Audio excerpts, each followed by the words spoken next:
Awesome. So this lady, she's just exploded on the scene about 2 years ago. She turned up at World War One in 3-Minute Theatre in Manchester, run by the wonderful Kieran King, and won that. Then went to London and was in the UK Championships down there and smashed that one. Yeah, amazing performance. She was robbed, and then just gone all around winning slams, making a name, and just popping up on Facebook in really amazing places with some brilliant images and energy, and it's just vibes. And been to Edinburgh Fringe as well, just a great run there. She's here tonight. We're very honoured to have her and very honoured to listen, and she'll be on the stream as well in case you have to go early. She's the wonderful, wonderful Rose Condo.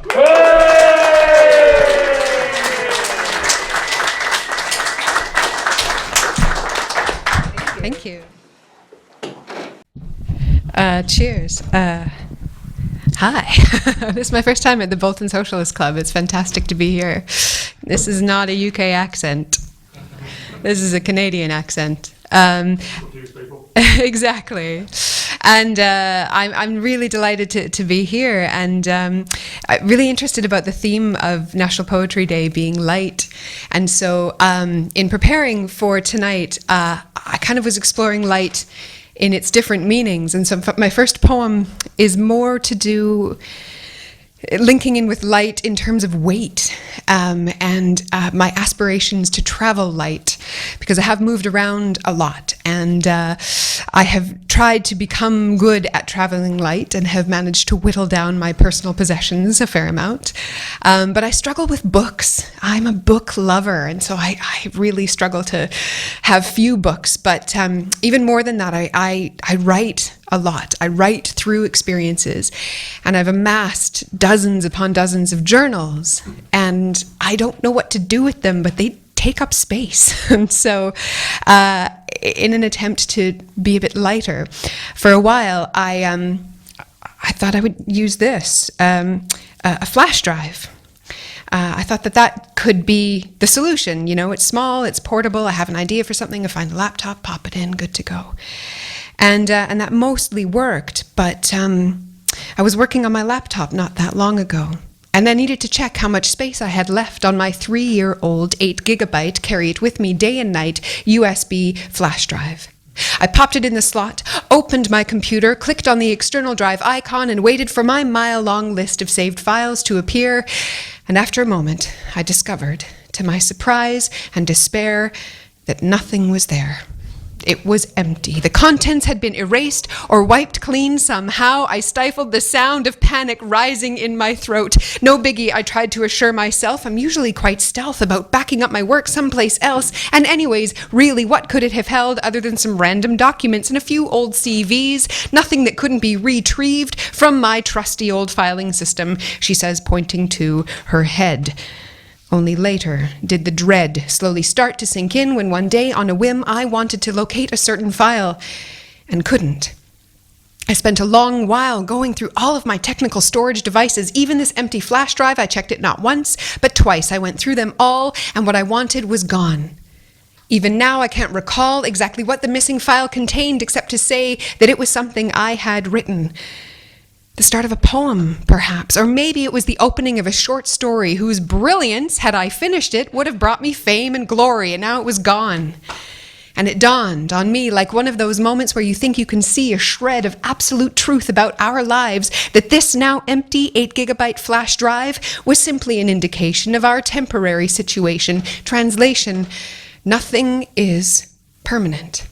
But where? I found myself thinking, could I store my written work so I could 100% ensure it would be around at least as long as I'm alive? Surely there's an alternative to a flash drive. Back to basics, I thought, and do what has been done for ages. I'll write my words on paper. But I might lose the pages.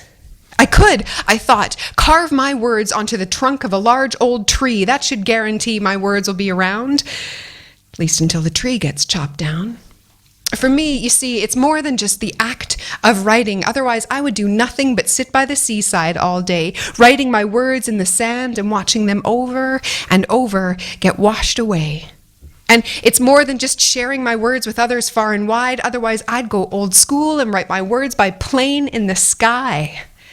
I could, I thought, engrave my words onto sheets of steel, which I could then affix onto a house of bricks built on solid ground. That should ensure my words will hang on. But after a while, I'll be long gone. Why, I wondered, is it so important to me to have a rock-solid record of my efforts in writing? In truth, I must borrow the words of another, a champion writer called Janet Sears, to explain my hopes and fears about giving my writing some permanence. For her, she says, for so many reasons, it's about writing yourself into existence and saying, I was here. I am here, and while I'm around, I'll use my words in the moment, in my present, to be loud and strong and articulate and brave. But tonight when I go home, I'll probably type up this poem, and I'll be sure to hit file save. Thank you. Thank you.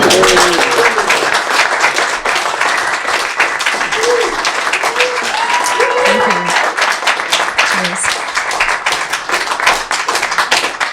Thank you. So I do travel quite a lot, and I was on the train a little while ago, and I had this really lovely experience. I was sat behind this little boy, and he was just lost in his own little world, and he was just playing this video game, and he was just oblivious to the world around him. He was probably like 7 years old or something. And I'm sorry, I feel like I'm just gonna, like, there, I can see you guys better. And I thought, oh, this is so cool. And what was really amazing is he was singing to himself. And I thought, that's so charming. He's so young, oblivious to like feeling self-conscious. And so I leaned in a bit closer to try and hear what he was singing. And I heard, you know you want it. She's a good girl. And my heart broke, because I just wanted to grab him and say, like, do you have any idea the microaggressions that are layered through that song and the perpetuation of misogyny that's existing in our world? And you can't do that because that's stranger danger. So I just decided to write my way through my feelings about that song, which is good, because I heard it play the other day with its you know you want it and its stupid catchy hey hey hey. And hey, I know I'm not the first to say I hate that blurred line song, hate that I'm tempted to sing along, hate my urge to twerk, want to wipe the smirk off the face of that jerk singing in his shiny black suit. But a voice in my head says, stop, your point is moot. The hype has been and gone. The haters of this song and video already had their go, trying to highlight the game of shifting shame and blame, and that under the guise of a syncopated beat and lyrics they claimed are written tongue-in-cheek, the song actually comes across like sexual assault is ever and always the woman's fault. My mind tells me this issue's old news. The hype's been put to bed. What new light could I have to shed by having yet another go at the makers of this song and video? I don't know. Feels like I missed the rally cry, because this voice in my head tells me I can't. That I'll just be seen as another rant from some man-hating, probably menstruating, trivialized target, easy to dismiss, another dreaded, raging feminist. So I bite my tongue hard. But there's the rub.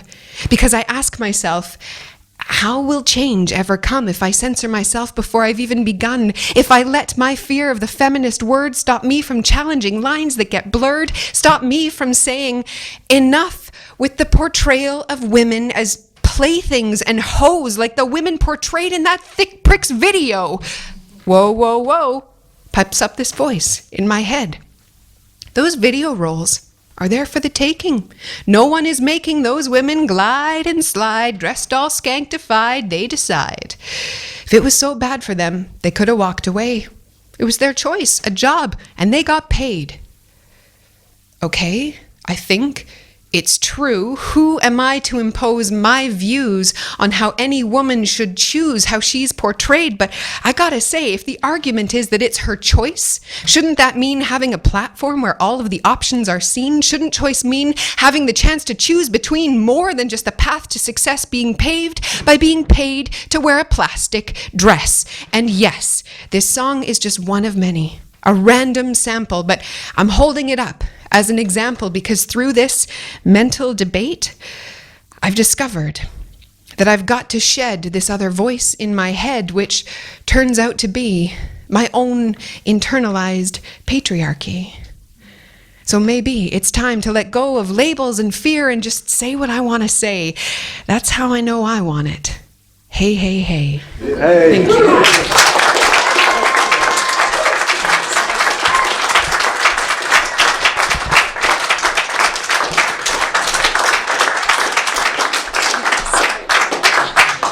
Thank you. You're very kind. You're very kind. I have one more to share with you, and I wrote this one quite recently because I was thinking about this amazing program that was developed a few years ago, and I've lived overseas for quite a long time, and so would write letters to people and want to connect with my friends and family in different parts of the world. And this new program came out that allowed for that to happen. You might have heard of it. It's called Facebook. And it was amazing at first. I was like, this is great, like instant connection with so many people. And fast forward a few years, and I marvel at how much time I am on Facebook. It is incredible. And how much you see around you this light in someone's palm, lighting up their face, connecting them with so much except right now. And I remember, I spend a lot of time during the day on Facebook, but I remember a time before Facebook, not that long ago. And I remember being busy, like really busy. And I kind of wonder, what was I doing then that I'm not doing now because I'm on Facebook all the time? It kind of melts my brain. And it's made me nostalgic for a time period in a way I hadn't expected to feel in my 30s. And it begs the question, remember the times of plenty. Remember having plenty of time to spend days upon hours upon ages tracing your thoughts across pages. Time for ideas to be written and erased. Time when dozens of doodles graced endless notebooks. Remember taking the time to look at each other, discovering grace in glances and taking chances with actual conversation initiation, awkwardly trying to sound suave or sweet before we redefined the words poke and tweet. Remember the times of plenty? Remember having plenty of time to let your mind wander for a while? Pausing to smile at a memory. Remember remembering memories in detail? The pale pink flush of her cheeks when she blushed, the way he held his cup in his hands. Before Instagram became our default instead of storing memories in our memory vault. Remember the times of plenty. Remember having the time to read an article from beginning to end and spend time to reflect without need to expect any outcome, just some moments for mulling, time for the mind to digest and digress before we became obsessed with crafting translations about mundane daily occasions into quirky phrases to update our status, letting our egos be fed by the likes returned at us before current generations developed new associations for words like and tag and troll and trend and handle and follow and share and friend. Remember the times of plenty? Remember having plenty of time to see the majesty and grandeur of forests before we became distracted by tree after tree after tree. Remember taking the time to step back and see a bigger picture, or at least a corner of our cosmos so vast it contains everything present, future, and past, casting contemplations on what it all means before the perpetual presence of pocket-sized screens. Sorry. Remember taking the time to just be here and now with more or less free reign to remember that it doesn't matter our number of followers or our signal strength. Each day is still going to be the exact same length, and we can spend our days in the ways that we choose if we remember to remember how our time is used. So breathe. Just be here. We're going to be fine. Remember, we're surrounded by plenty. Remember, we've got plenty of time. Thank you.